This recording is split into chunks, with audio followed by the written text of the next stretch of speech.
Fractal 11, Deepstone. This has not been my favorite fractal so far, but we'll get to that in a moment. First, Deepstone itself. To continue, we need to activate a giant crystal, and we need to collect something from two paths. The left path is guarded by an air elemental, just behind a Tetris floor. My thief will make short work of that. To continue, you need two people to stand on a button. Luckily, Thief with Shadow Step works just fine. I tried clearing the other path as well, but for some reason spiders can see through stealth.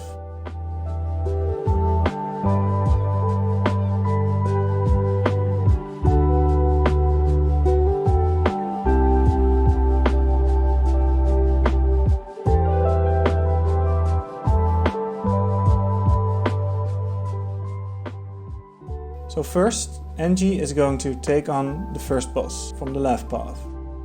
Angie is focused on passive healing with Mortar Kit on a Cleric set, especially for this boss and the last boss. I tried to make it easy on myself and it sort of worked, but it also takes way longer than normal. The Air Elemental has one attack to be wary of. A tornado that will push you off the edge, which is a death sentence for solo players.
Alright, that's one part done.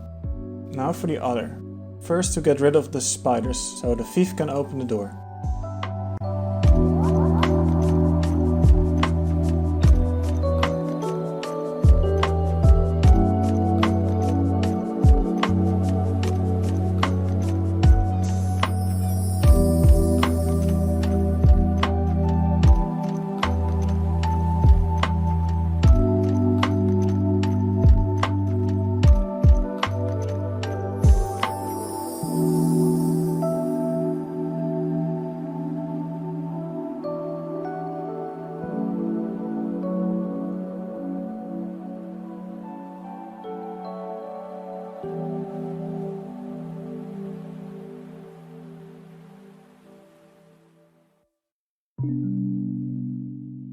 And behind the spiders is the spider boss. Spider boss itself is not that dangerous. At full health and at 75%, the spider boss spawns around the same amount of spiders as at the start. And at 50% it spawns shadow imps instead. And at 25% it's spiders and shadow imps. I died once trying to burst the boss down and ignoring the ads. And in my second try, I focused on the ads, and the boss died as a result.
spider boss down and we have our second piece of the puzzle. Now the annoying part. On the action key is now the Light of Deldrimor. It's used in this fractal to either reveal enemies like this Minotaur or to reveal floor. What I mean by that you'll see in a moment.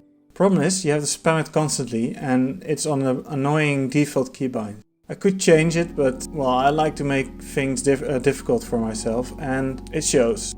Even though the build is really tanky and the fight itself is not that difficult, I press the wrong buttons constantly.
Now for something different. This time it's not focused on fighting, but on uncovering the floor. There's a little puzzle element to it, where you can't really see where you have to go next. The first part is introductory, and the second part you will be ambushed by shades that attack you and spectral flames that will destroy the floor underneath you. And at the end I just cheat.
Puzzle down, and now for the elevator. Spoiler, we're going to get ambushed halfway.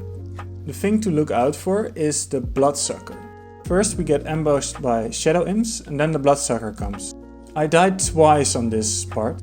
First I dodged off the edge, which will kill you. And the second time I had an unfortunate sneeze and I got ripped into shreds in seconds. Also the Bloodsucker seemed to full heal at my turret one time, so be careful with pets and turrets.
At the bottom, Torin just runs in and gets corrupted by the voice. This fight is the reason I went with Mortar NG with passive healing. If you get close to the voice, then he does an actual attack, but if you stay at range, it's 1 or 2 attacks which you can easily out-heal. At 60% and at 20%, the voice will call in spectral flames. And if 10 spectral flames reach the voice, then he will do a massive attack, which will kill you. Well, on higher levels. And that's the reason why NG is taken, because the heal skill, AED, prevents a lethal blow. In hindsight, it's probably possible to do it on Thief as well by a very well-timed teleport.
That's the end of the voice. It was not fun, but I'm not here to speedrun. I'm here to get it done, and this was the idea I went with.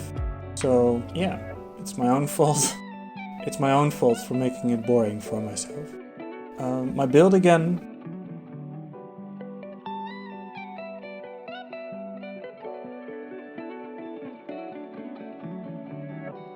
And we release Torin from his agony. See you in the next level.